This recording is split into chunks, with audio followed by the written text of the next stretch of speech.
Thank you. Thank you. It's great to be here.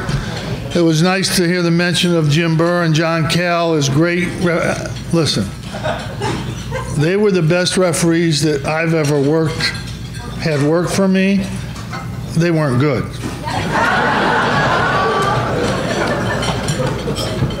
I'm amazed that referees even get into this. How do they?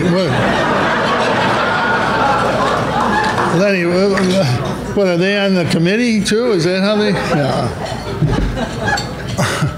You know, in 1975, when I got the job at Syracuse University, I did two things.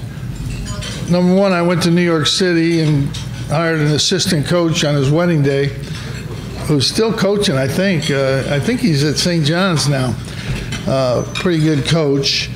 And I sent him out to Ohio to get a guy named Louis Orr, and I went to get a guy named Roosevelt Bouie. And I spent a couple of weeks in Rochester, and was able to get Roosevelt to come to Syracuse, and we won 100 games in the first 4 years, which isn't a lot now, but at that time it was the most. But Roosevelt's probably the best I've ever had in terms of on the court, off the court. You know, in those days, we didn't have tutors. We didn't have any academic help. We just didn't have any of that stuff. Guys just went to class and did their work and got it done. And the first group I had with Roosevelt and Louis, those guys, you know, 4 years we never missed, nobody ever missed a practice, nobody ever was late, nobody missed a class. And then after that, I found out what reality is in college basketball. I got John Wallace and Derek Coleman.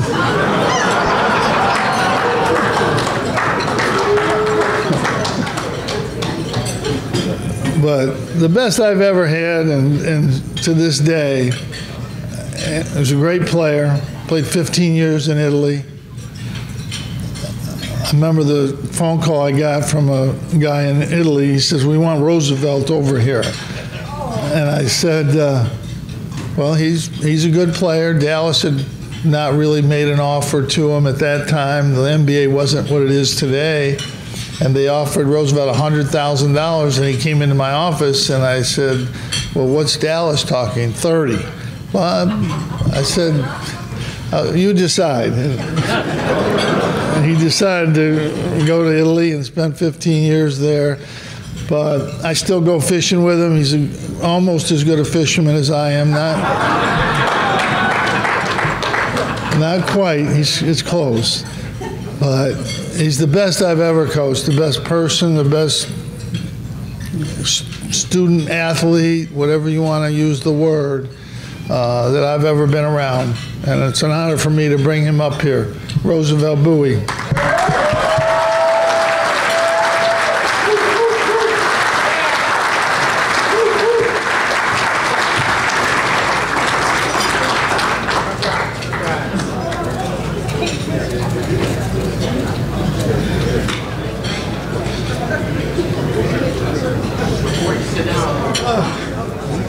You're so lucky. You get to hear me twice in one night. The price is right, though.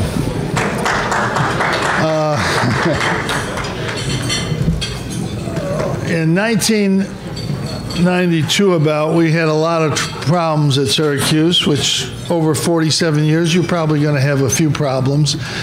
But we were right in the middle of it, and we had like 3 decent players and 2 okay players.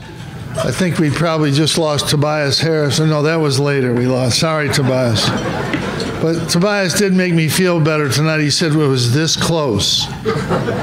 You know what that means? This, you know, that's not good. When you're this close in recruiting, I'd rather be like this close. In fact, the only time I can remember feeling worse about a recruit was right here in Albany when we lost Sam Perkins. That was I literally didn't get out of bed for 2 days, which made my players happy. I wasn't there for them. But anyway, in 92 to 96, we needed a player. John Wallace was a great player. He was recruited by everybody in the country. It was a very murky situation at Syracuse. We felt we'd be good. We'd get through everything, but there was no guarantee. And John Wallace took a chance. He said, you know, Coach, I'm going to come to Syracuse. And really, he was the driving force for us having 4 great tournament teams, going to the Final Four in '96 to the last game. Really, the most important, I'm very fortunate. You know, somebody asked me, how do you coach for 47 years? You get a lot of good players. You get a lot of good players, and you can coach for 47 years. That's how you do it. Because sure as hell the referees aren't going to help you. And all the fans out there yelling and screaming, they're not helping either. You know, for some of you fans that that are yelling at you, like ladies, how many of your husbands or boyfriends yell at the television set when I'm coaching? Yeah, I can't hear you.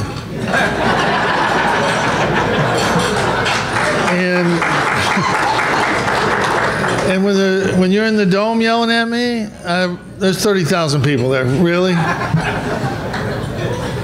As my wife would tell you, I don't listen anyway. So I do listen to one person, trust me. Yes, dear, you're right. Did you ever use that one? That's the best line you can ever learn. Yes, dear, you're right. Even when you know she's wrong. No, you're right. No, anyway. It's my only funny line I have. Anyway, John Wallace took a chance, came to Syracuse, was a great player, great person. You know, these two, I'm here tonight because these are 2 of the best I've ever coached. They gave you everything you had. They had all the time. Roosevelt never said a word or questioned anything. John was a little different. But at the end of the day, he knew I was the coach and he was the player, and we never had a problem in 4 years.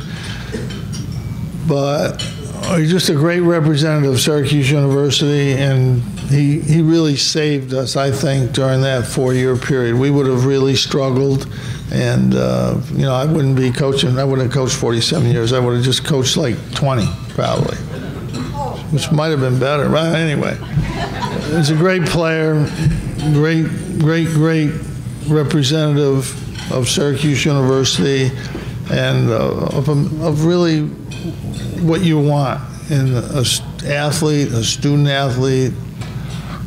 He does, like Roosevelt, stuff in the community. He gives back, and he's always there. He's always there for us at Syracuse.